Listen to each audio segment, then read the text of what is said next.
Bismillahirrahmanirrahim. Assalamualaikum warahmatullahi wabarakatuh.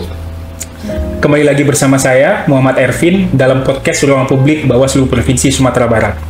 Tentunya di sini saya tidak sendiri, kita telah kehadiran anggota Bawaslu yang sekaligus menjadi Koordinator Divisi Pencegahan, Parmas dan Humas Bawaslu Republik Indonesia, Ibu Loli Suhenti. Selamat datang Ibu di Sumatera Barat. Ya, terima kasih.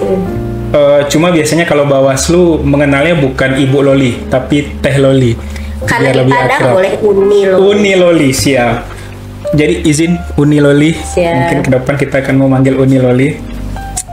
Yang sekaligus juga menjadi, kalau kami bilangnya, Kepala Sekolah Pendidikan Pengawasan Partisipatif.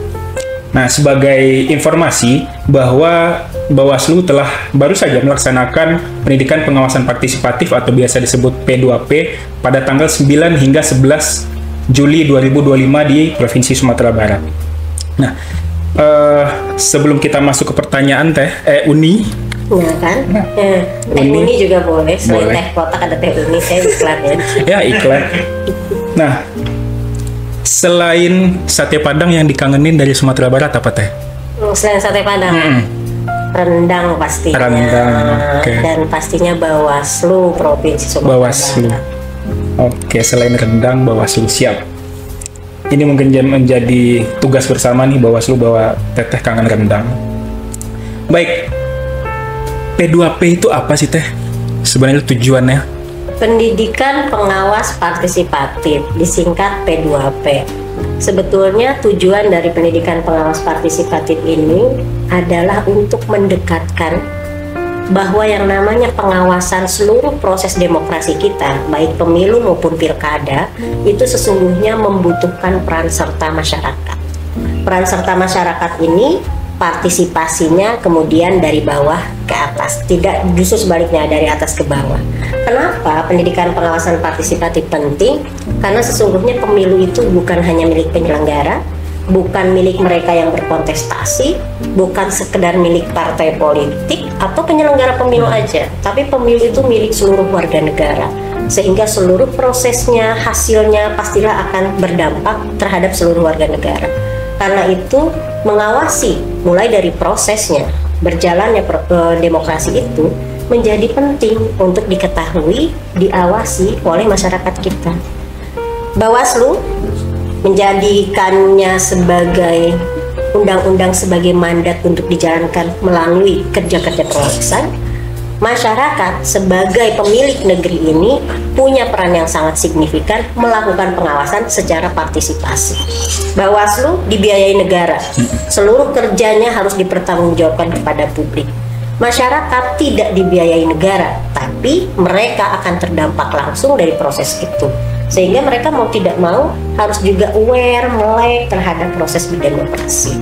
Nah, ini yang kita dorong. Tujuannya adalah memperkuat, memperbanyak tumbuhnya kesadaran masyarakat kita untuk melakukan pengawasan secara mandiri. Oke, berarti semangat utamanya adalah pengawasan swadaya dari masyarakat, begitu ya Teh? Kemandirian, kerelawanan itu jadi penting. Oke, siap. Kemudian dari, kan ini ada rangkaian panjang hingga akhir tahun dan kemudian juga tahun depan akan dilaksanakan. Kenapa nih Uni Sumatera Barat salah satu menjadi lokasi awal dilaksanakan P2P? Sebetulnya kalau pendidikan pengawas partisipatif itu ya sahabat-sahabat sekalian, itu tidak hanya ada di periode ini dari 2022, tapi jauh sebelumnya. Misalnya di 2014 cikal bakalnya namanya Gerakan Sejuta Relawan. Begitu masuk periode 2017, di 2018 lalu dia mengalami perkembangan. Dibentuklah perpanjangannya, pengembangannya dengan yang namanya Sekolah Kader Pengawas Partisipatif. Lalu di 2022 kita sempurnakan lagi, maka lahirlah P2P ini. Sehingga dalam konteks ini dia bukan sesuatu yang baru, tetapi sesungguhnya keberlanjutan. Gitu. Nah, dalam konteks kenapa Sumatera Barat? Karena salah satu evaluasi yang dilakukan RI adalah sumber, salah satunya kader yang sudah adanya itu sudah mampu tidak sekedar terbentuk, terlatih, tetapi sudah berfungsi. Buktinya apa? Dalam pemilu yang lalu, pilkada yang lalu, mereka sudah aktif memberikan informasi awal ketika ada dugaan pelanggaran, bahkan aktif melaporkan saat menemukan dugaan pelanggaran. Jadi capaian ini bagi Bawaslu penting. Nah, karena dia ada rekam jejak yang baik, maka di tahun 2025 ini hanya 13 provinsi saja yang terakomodir untuk program P2P. Maka Sumbar menjadi salah satu yang diambil karena positif, sebelumnya mengalami pengembangan yang baik, sehingga harapan kami akan mampu menjadi percontohan untuk provinsi-provinsi lain yang belum melaksanakan di tahun 2025. Oke, sebuah kehormatan bagi kami ini. Semoga ini juga dapat menjadi motivasi ke depan. Betul. Untuk Bawaslu Provinsi Sumatera itu cuma dua, Sumatera Utara dan Sumatera Barat. Nah, kemudian ada juga yang bertanya, ini kan pemilu sudah selesai khususnya Sumatera Barat, terkecuali bagi beberapa daerah yang Agustus nanti masih ada PSU. Nah, mengapa P2P ini dilaksanakan di tengah pemilu 2024 yang telah selesai, namun pemilu 2029 kan kalau bagi kita itu mungkin masih ada sekitar 4 tahun lagi. Kenapa ada P2P sekarang begitu nih? Karena yang namanya menanamkan kesadaran, menyemai kesadaran orang untuk secara rela melakukan pengawasan dalam seluruh dimensi demokrasi kita itu bukan pekerjaan yang mudah. Membangun kesadaran itu tidak seperti kita metik padi hari ini ada beras gitu. Tetapi yang namanya membangun kesadaran itu mulai dari nyangkul tanahnya supaya pas kapan dia harus menerima bibit padi, lalu setelah itu ditanam, disirami, dikasih pupuk, dikelola, nanti panen, ada berasnya, jadi nasi. Nah, nggak bisa instan ya? Nggak bisa instan. Dalam proses demokrasi kita juga begitu. Tidak mungkin ujuk-ujuk masyarakat punya kesadaran melakukan pengawasan partisipatif. Begitu pemilunya udah deket, oh 2028 tahapan berjalan, 2029 pemilu, langsung secara otomatis dia akan punya kesadaran. Nggak bisa. Nah, di masa non tahapan ini menjadi masa yang sangat penting Bawaslu menanam, memupuk, menyemai, sehingga nanti 2029 pada pemilu yang akan datang kesadarannya sudah kokoh, kira-kira gitu. Gak ada yang instan di dunia ini. Nggak bisa goreng dadakan ya teh? Nggak bisa, itu tahu. Tapi nggak tahu kalau di Padang ada nggak tahu bulat goreng dadakan? Ada, alhamdulillah. Masya Allah, luar biasa. Mau bumbu asin, bumbu barbeque ada teh. Cuma bumbu rendang belum ada. Oh, luar biasa ya. Ya, betul. Tapi itu dari Sunda ya? Tetap harus kita akui dari Sunda. Tetap kan tahu bulat digoreng dadakan. Gitu ya? Oh. Lagunya pun kayak lagu di Bandung juga, kok lagu truk ya. Nah, yang paling penting dari proses pendidikan pengawas partisipatif kita harus dekat dengan budaya. Jadi dia harus adaptif terhadap kebudayaan lokal. Makanya kalau dia diadakan di Sumbar, nilai-nilai kebudayaan Sumbar itu harus sangat kuat dalam proses pelatihan, biar tidak tercerabut dari kesejarahan. Jadi tidak bisa general bentuk programnya juga mungkin berarti gitu teh. Yang besar, yang general konsepnya, tapi begitu turun ke bawah dia harus adaptif dengan situasi lokal. Bisa jadi satu program unggul di sini bisa dilaksanakan, bisa jadi di daerah lain ada yang lebih cocok. Betul, begitu.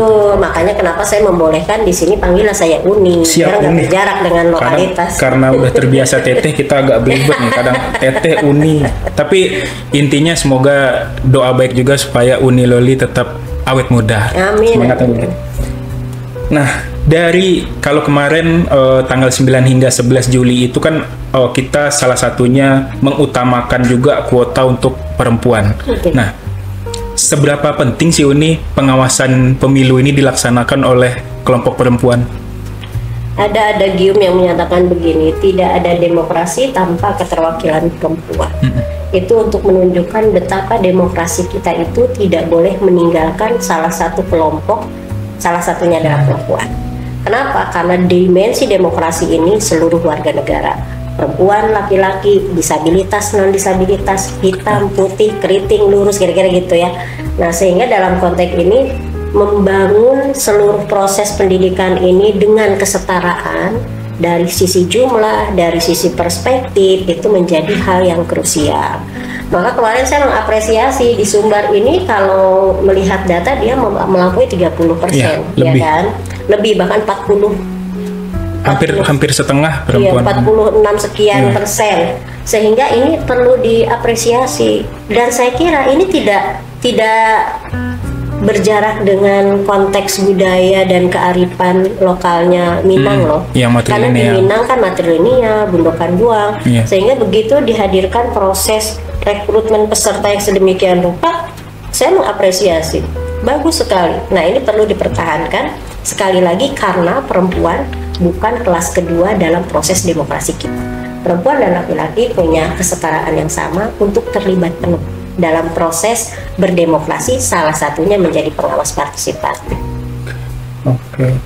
Kemudian ada anggapan bahwa kita ini, masyarakat kita ini terlalu sibuk menuntut yang namanya hak untuk memilih, yang mana mungkin itu hanya 5 menit di dalam TPS ya Uni. Sementara kita kerap lupa, tentu ada namanya hak, ada kewajiban. Nah, mengawasi itu kan kewajiban kita sebetulnya.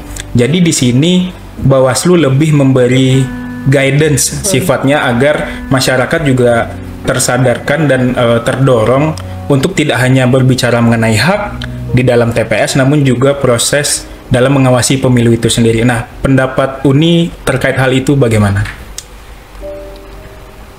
Pemilih itu haknya adalah dimudahkan akses untuk memberikan hak suaranya. Tidak boleh ada satupun kendala yang membuat warga negara kita tidak bisa menunaikan haknya. Tetapi di Indonesia itu memilih itu hak. Memilih itu bukan kewajiban.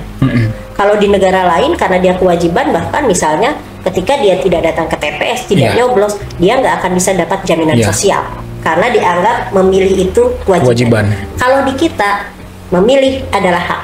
Digunakan bagus, tidak digunakan juga tidak bisa dikenain sanksi, kira-kira begitu. Lalu kewajibannya apa? Kewajiban kita sebagai warga negara yang baik karena pemilu ini milik kita adalah turut serta memastikan seluruh prosesnya, tata cara, prosedur, mekanismenya itu tidak ada yang keliru. Bawaslu punya mandat undang-undang, berkewajiban untuk melakukan pengawasan, menyampaikan hasilnya. Masyarakat wajib enggak untuk melakukan proses pengawasan partisipatif. Sebagai warga negara yang baik, yang dia sudah terikat terhadap membangun NKRI yang kuat, maka dia punya kewajiban memastikan seluruh prosesnya ini itu berjalan dengan baik. Lalu gimana caranya? Wong masyarakat ini banyak, sebarannya luas, itulah yang kita namakan pengawasannya partisipatif, pengawasannya mandiri, dan dia harus sukarela, kerelawanan. Tapi ada batasnya. Jadi kalau Bawaslu itu fungsinya 2, mencegah dan menindak. Kalau pengawas partisipatif fungsinya adalah mencegah. Menindak nggak boleh, karena jangan sampai nanti pengawas partisipatif kita main hakim sendiri. Nggak boleh tuh tiba-tiba nemuin dugaan pelanggaran politik uang, tiba-tiba langsung ditangkap dibikin sendiri. Nggak boleh, jangan ya Dek ya, nggak boleh. Karena prosesnya sebagai pengawas partisipatif bedanya adalah tidak punya kewenangan menindak. Kewenangan menindak hanya ada di Bawaslu. Kewenangan sahabat-sahabat adalah mencegah. Berarti mencegah semuanya boleh ya? Ya. Oke, selanjutnya Uni. Nah, misalkan bagi kader kemarin, itu ada rencana tindak lanjutnya ya setelah mereka mendapatkan katakanlah penyegaran kembali ya, karena beberapa juga masyarakat yang udah terlibat dalam pemilu-pemilihan dalam mengawasi pemilu kemarin. Cuma yang tidak ikut nih dalam SKPP kemarin, yang mungkin karena kuotanya tentu terbatas, bisa nggak ikut juga mengawasi, dan bentuknya yang paling sederhana itu apa sih, Uni? Bisa dong, karena sesungguhnya P2P yang digelar di 13 provinsi tahun ini itu punya keterbatasan yang banyak. Misalnya Sumbar, kuotanya itu hanya 100 peserta. Padahal pemilih di Sumbar jauh lebih besar. Sehingga dalam konteks ini yang dilakukan oleh Bawaslu itu men-challenge awal, challenge tahap awal saja, menciptakan penggerak-penggerak di bawah. Sehingga harapannya nih, mereka yang kemarin ikut pendidikan itu justru dari 1 orang dia bisa menyebarkan pada 10 orang yang lain. 10 orang yang lain bisa menyebarkan lagi bibit kesadaran itu, bibit informasi itu kepada 10 yang lain. Sehingga bisa dibayangkan satu orang itu bisa berlipat jadi 100 orang yang akan menerima kesadaran. Nah dari 100 yang kemarin dididik bisa jadi akan jadi 1000, Iya. bisa jadi akan 10.000, tergantung progresivitas dari mereka yang sudah ikut pelatihan kemarin. Jadi bagi sahabat-sahabat yang tidak ikut dalam P2P kemarin dari tanggal 9 sampai 11 Juli, gak usah khawatir, karena mereka yang ikut jadi peserta kemarin itulah yang punya tanggung jawab untuk menyebarkan lagi ke sahabat-sahabatnya yang belum ikut bergabung. Sehingga nanti istilah Jawa tuh getok tular, tapi istilah Minangnya apa ya?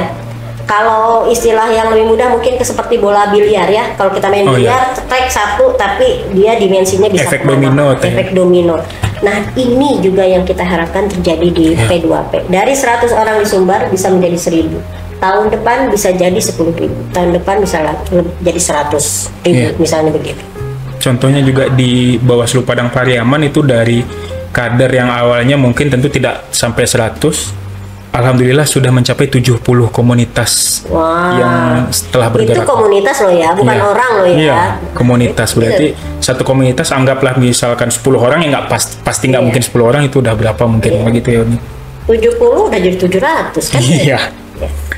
Oke, Uni. Nah, ada pesan-pesan khusus nggak Uni untuk jajaran Bawaslu di Sumatera Barat? Kalau untuk jajaran pengawas pemilu, mari kita asah seluruh daya kreativitas kita di masa non tahapan ini. Orang sering bertanya di masa non tahapan Bawaslu ngapain? Karena orang tidak memahami, justru di masa non tahapan adalah masa yang paling krusial meningkatkan pengawasan partisipatif. Karena itu, sahabat-sahabatku sekalian yang ada di Bawaslu, kreatiflah. Karena kreativitas itu tidak mengenal batas, termasuk keterbatasan anggaran. Banyak sekali kegiatan yang bisa kita kelola meski kita nggak ada anggarannya. Jadi berani kreativitas, karena kreativitas itu tidak pernah mengenal batasan. Hanya orang yang punya jiwa kreativitas yang layak bekerja sebaik-baiknya di masa non tahap. Jadi apa yang akan kita tuai ketika masa tahapan bergantung dari apa yang kita tabur ketika non tahapan. Nah itulah, itu bahasa Minang ya udah. Nah kayak gitu, oke lah. Seperti itu. Yang jelas bergerak jangan pernah berhenti, karena sekali kita berhenti bisa jadi kita mati. Karena itu bergeraklah. Masa tahapan dan non tahapan tanggung jawab Bawaslu tetap sama. Itulah kenapa di P2P ini ada namanya level bergerak. Levelnya apa? Pertama, apa ya? terbentuk, terlatih, berfungsi, bergerak.